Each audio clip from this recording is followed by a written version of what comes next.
Baik, bismillahirrahmanirrahim.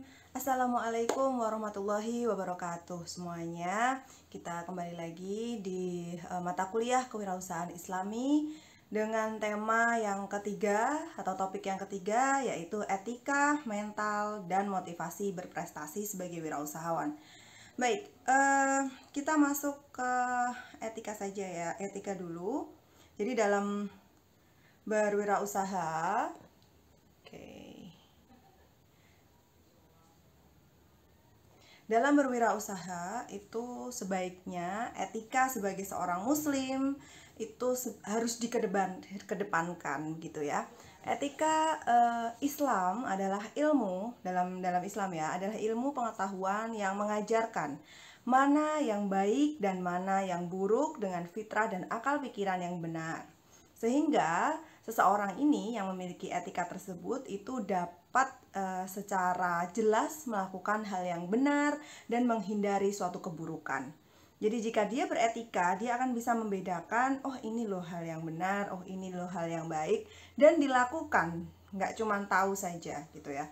Oh ini karena saya tahu etikanya, maka saya tidak akan mengurangi timbangan. Saya tidak akan memberikan produk yang busuk, misalkan dia jualan buah-buahan itu ya.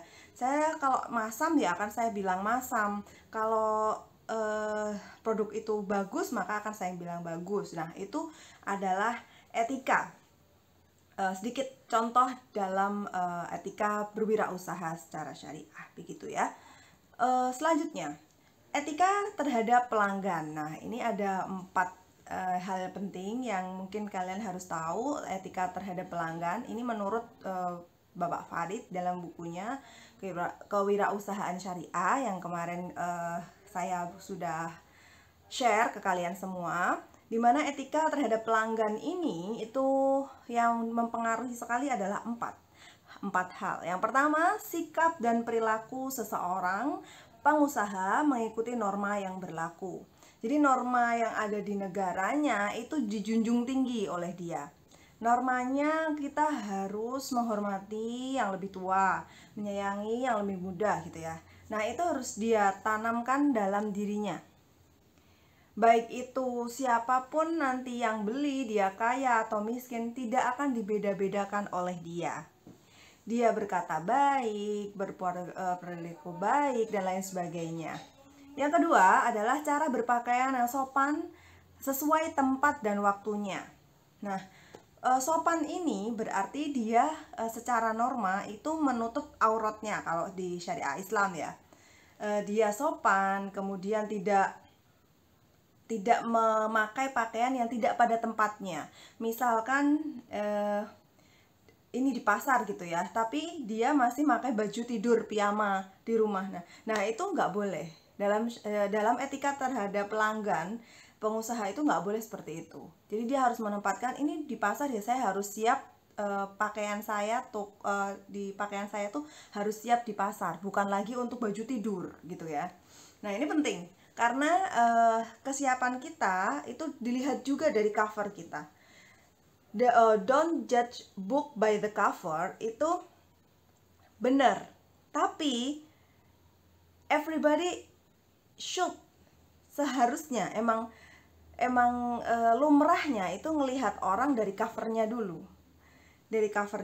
baru nanti dia punya pandangan, punya interpretasi, nih orang kok nggak genah banget sih di pasar kok pakai baju tidur. Nah kayak gitu dulu, baru nanti dia bakal akan punya keinginan atau kemauan yang jelek juga pada kita. Nah itu juga nggak bagus. Lain halnya kalau kalian di pasar kemudian kalian pakai tuxedo yang cowok ya, atau kalian pakai baju adat Korea, misalkan pakai hanbok gitu ya, itu nggak boleh juga karena bukan pada tempatnya. Jadi harus yang sopan dan berpakaian sesuai dengan tempat dan waktunya gitu. Yang ketiga adalah cara berbicara dengan sopan. Cara berbicaranya itu harus sopan, penuh tata krama, tidak menyinggung atau mencela orang lain. Jadi jangan kita ngobrol, iya bu ini 5.000, di toko sebelah loh 4.000 tapi barangnya jelek bu gitu. Nah itu no, Dalam etika kita terhadap pelanggan itu tidak seperti itu. Apalagi kita membicarakan pelanggan lain. Kemarin tuh loh Bu, ada yang beli di Bangga saya, itu saya udah jual harga murah tapi masih ditawar aja, tuh nggak punya uang kali ya Bu. Nah itu tuh nggak boleh, itu gibah, itu nggak boleh. Itu etikanya terhadap pelanggannya tuh harus diperhatikan. Mungkin ada beberapa pelanggan yang menyukai bumbu-bumbu seperti itu, tapi banyak juga nanti pelanggan itu, wah dia ngomongin si A nih di belakang, jangan-jangan saya juga diomongin nih di belakang. Nah kayak gitu, jadi dia kayak bakalan males untuk jadi pelanggan kita. Yang keempat adalah sikap fisik. Sikap fisik yang menyenangkan orang lain tapi juga menghindari gerakan yang mencurigakan. Jadi misalkan sikap fisik kita misalkan ya jangan yang mencurigakan, lirak-lirik kanan kiri apa, terus ngeliatin dompetnya gitu, jangan ya. Dompetnya tebel atau enggak, nah itu nggak boleh.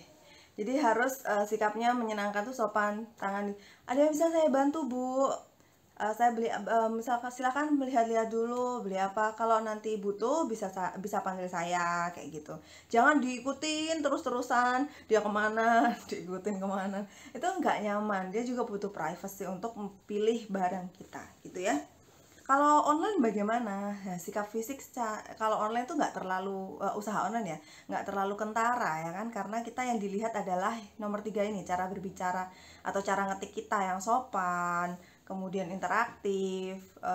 Kalau misalkan dia berhenti ngetik, maksudnya berhenti ngechat gitu ya, setelah tahu harganya segini misalkan, jika belum cocok dengan harganya, mungkin produk lain bisa dilihat Bapak Ibu gitu dan lain sebagainya. Itu harus cara berbicaranya dengan sopan dan menyenangkan. Oke, selanjutnya etika pengusaha terhadap pedagang atau pengusaha lain. Nah, ini juga ada etikanya ya. Ketika kita punya pesaing, maka ada etika terhadap pesaing kita atau pengusaha lain. Yang pertama yaitu tidak menjelek-jelekan pesaing. Tidak boleh seperti yang dicontohkan ya. Dia itu loh Bu, masak sayur kemarin masih dijual, cuman diangetin aja, itu nggak seger. Nah itu nggak boleh, kayak gitu nggak boleh. Terus kemudian misalkan, tapi misalkan gimana kalau pelanggan nanya gimana ya, jawablah dengan jujur. Di sana itu apa tau Bu? Ya setahu saya sih iya, monggo diklarifikasi gitu dan lain sebagainya. Pokoknya jujur kalau ditanya. Kemudian yang kedua, menghindari jual beli yang bersifat riba. Nah, wa ahallallahul bai'a wa harramar riba. Jadi Allah itu menghalalkan jual beli tapi mengharamkan riba. Jadi sebaik mungkin hindari riba apapun bentuknya. Nanti riba itu macam-macamnya kayak apa aja, nanti kita bahas di materi selanjutnya ya. Kemudian yang ketiga, tidak menumpuk barang atau menjadi seorang penimbun. Nah ini banyak di negara kita juga masuk pasal pidana ya. Jadi tidak boleh menimbun barang, gas, ya kan, gas tabung gas 3 kilo tuh nggak boleh ditimbun, beras juga nggak boleh ditimbun, bawang merah, bawang putih itu kan permainan ya kan, tak timbun dulu, nanti kalau harganya jadi tinggi di pasaran karena barangnya nggak ada, tak keluarkan, nanti barangnya bakal mahal gitu ya. Itu nggak boleh kayak gitu. Kemudian yang keempat adalah tidak melakukan monopoli usaha. Jadi harus mau ada pesaingnya yang lain gitu. Monopoli usaha itu misalkan kalian jualan kopi, semua warung kopi yang ada di Kartosuro, yang ada di Solo tuh harus saya yang nyetok, harus saya yang masuk, itu nggak boleh. Dengan ancaman, tak, kamu kalau nggak ngambil kopi di tempatku, oh titenono gitu ya. Nanti preman saya datang ke nggak boleh kayak gitu, nggak boleh mengadakan monopoli perdagangan kayak gitu ya. 4 ini. Kemudian etika melayani konsumen, ini agak banyak. Etika untuk melayani konsumen tuh sikap kita secara terperinci terhadap pelanggan itu dijabarkan di sini. Jadi untuk melayani konsumen saat bertransaksi itu ada di poin-poin berikut. Yang pertama, kita harus membantu memecahkan masalah atau kebutuhan konsumen. Jadi misalkan dia tanya, Mbak saya tuh, kalian apoteker gitu ya, Mbak saya tuh gatel-gatel kemarin habis kena ulet bulu misalkan. Nah itu gimana ya Mbak?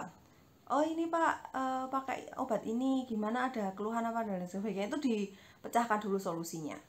Kemudian misalkan yang dia butuhkan, misalkan yang lainnya, misalkan kemarin suami saya tuh dapat pesanan, ada catering yang pengen bikin spoon bun untuk cateringnya. Kemudian ternyata budgetnya nggak cukup, maka suami saya juga bilang, Bu, kalau misalkan nggak cukup bisa pakai kresek aja, nanti kita bantu buat sablonkan, itu harganya lebih murah kayak gitu. Nah itu nggak masalah menyarankan produk lain pada ibunya, pada konsumen, selama itu bisa membantu memecahkan masalah dia gitu. Yang kedua adalah menghargai uang konsumen. Seberapapun uang konsumen yang akan diberikan ke kita, seberapapun dia minta produknya gitu berapa pieces, itu harus kita hargai. Kadang tuh ada yang bilang kalau kita beli ke pasar, Bu, tumbas pepayanya satu, pepaya gitu ya, berapaan Bu? 7.000, mbok 5.000 aja lah, tumbas pinten to Mbak gitu toh, biasanya kan gitu toh, setunggal lah si jiwa kok ngenyang. Nah kayak gitu tuh kadang nggak boleh ya, harus dihargai seberapapun uang yang dimiliki konsumen. Misalkan nggak cocok sama harganya, tolak dengan halus, nggak bisa Bu, kita nggak nawarkan harganya kayak gitu, nggak masalah. Tapi menolaknya tuh secara baik gitu. Yang ketiga, memberikan pelayanan yang ramah. Ini kalian sudah bisa semua ya. Ramah itu berarti ya senyum, sapa, salam, sopan dan santun gitu ya. Kemudian yang keempat adalah memperlakukan konsumen dengan adil, jujur, dan penuh hormat. Siapa yang antri duluan, dia yang dilayani duluan. Seberapapun dia banyak belinya atau seberapapun uang yang akan diberikan ke kita. Tapi kita harus adil, jujur, dan penuh hormat gitu ya. Yang kelima, melayani tepat waktu dan efisien, tidak bertele-tele, tidak disambi SMS-an, tidak disambi WA-an, TikTokan, IG-an, dan lain sebagainya. Harus tepat waktu dan efisien, karena kita tidak akan tahu seberapa cepat konsumen butuh barang kita gitu. Jadi harus cepat melayaninya, harus tepat waktu juga, tidak bertele-tele. Yang keenam adalah memperlakukan konsumen dengan sebagai raja. Jadi be a king gitu ya, dia tuh jadi raja, apapun yang kau mau saya akan berikan asalkan ada uang gitu ya. Pokoknya tuh ya yang sopan, yang halus. Dia mau lihat yang itu, saya mau lihat barang yang itu, saya mau lihat barang yang itu, coba yang itu Mbak, coba yang, tapi yang dibeli satu ya nggak apa-apa. Nah itu emang etikanya melayani konsumen. Karena apa? Karena dia pengen memecahkan, tadi kembali ke poin satu tadi ya, memecahkan memecahkan masalahnya dengan solusi yang kita miliki. Misalkan dia pengen bikin mie instan, mie rumahan gitu ya. Ada alat yang untuk industri yang skalanya besar, kemudian ada alat yang skalanya sedang, dan ada alat yang skalanya kecil. Dia pengen tahu nih semuanya, dia cocok yang mana. Ya silakan dilayani dengan baik, anggap dia seperti raja kita. Kemudian selanjutnya, udah ya 6 doang. Oke. Selanjutnya adalah ini kata-kata dari saya sendiri juga, yaitu semua etika seorang wirausahawan Islami itu mengacu pada target akhiratnya dan tidak semata-mata untuk urusan duniawinya saja.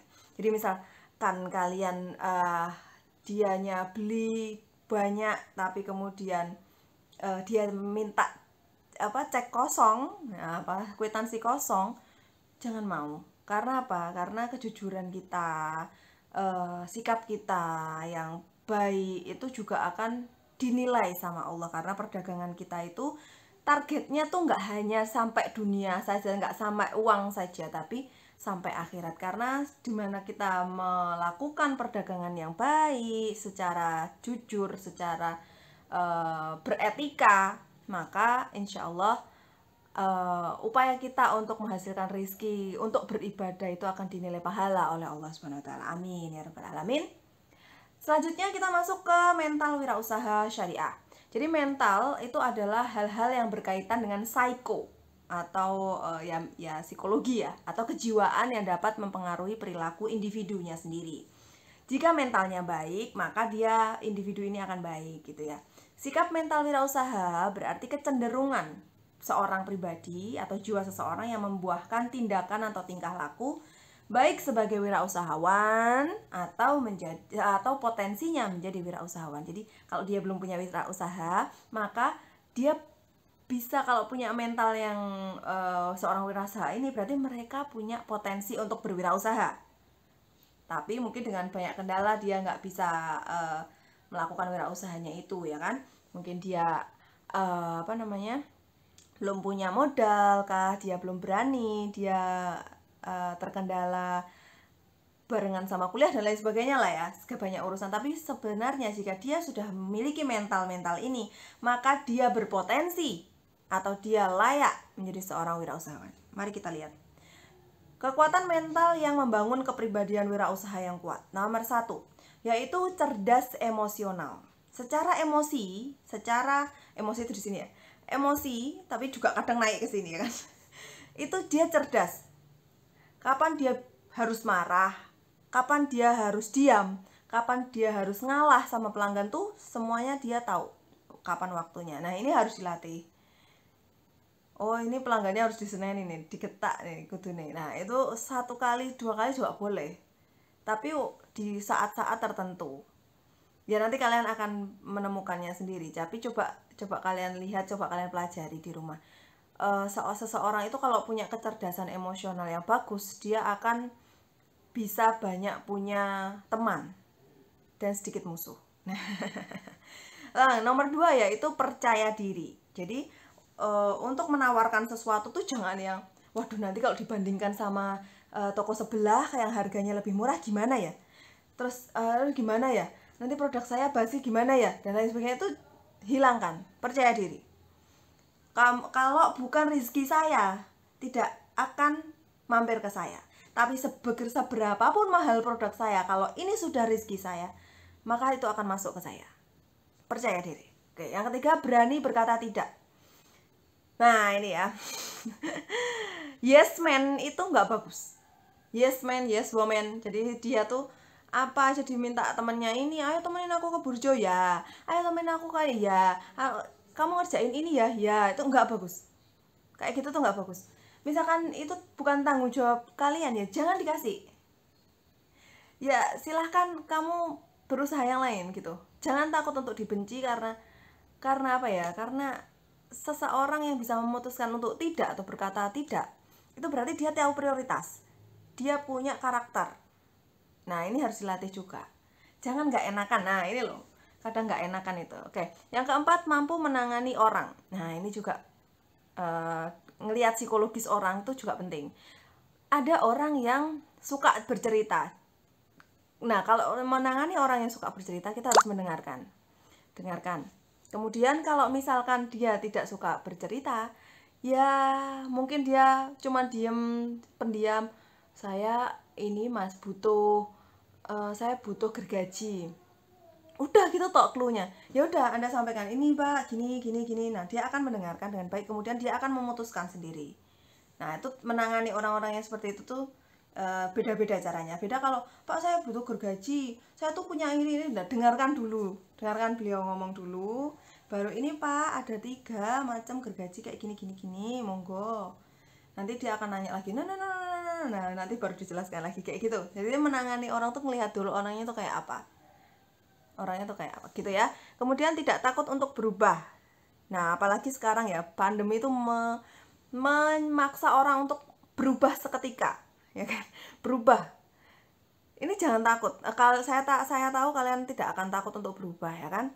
Jadi jika ada orang yang takut untuk suatu perubahan, itu harus pelan-pelan memang. Tapi kalau misalkan dibutuhkan cepat, ya mau nggak mau harus berubah. Dulu orang nggak tahu apa namanya jualan online, sekarang jualan online di mana-mana, ya kan? Sekarang dari rumah yang terpencil pun bisa jualan online dan lain sebagainya. Itu banyak sekali lah, kalian tahu sendirilah. Kemudian dapat menerima kegagalan. Tidak semua wirausahawan itu langsung berhasil. Bukan nggak semua. Semua wirausahawan itu pasti pernah gagal, ya kan?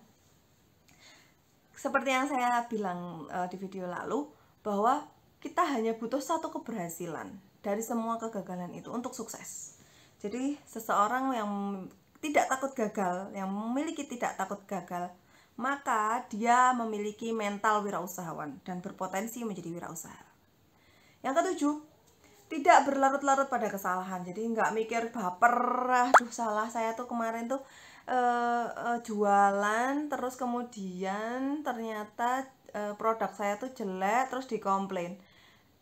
Ya udah, langsung move on. Berarti nanti saya akan mengecek ulang, saya akan punya kontrol quality, misalnya quality control, orang yang ngecek kualitasnya supaya nanti barang yang saya lepas ke pasar itu nggak salah lagi, misalkan kayak gitu. Nah itu ya udah, solusi ketemu, bapernya nggak usah berlarut-larut. Aduh gimana sih kemarin kok kayak gitu, aduh gimana, nah itu enggak.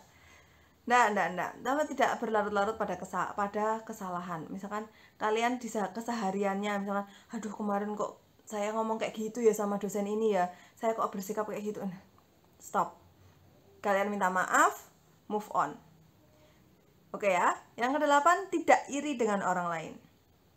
Membanding-bandingkan dengan orang lain boleh, tapi nggak boleh iri. Paham ya?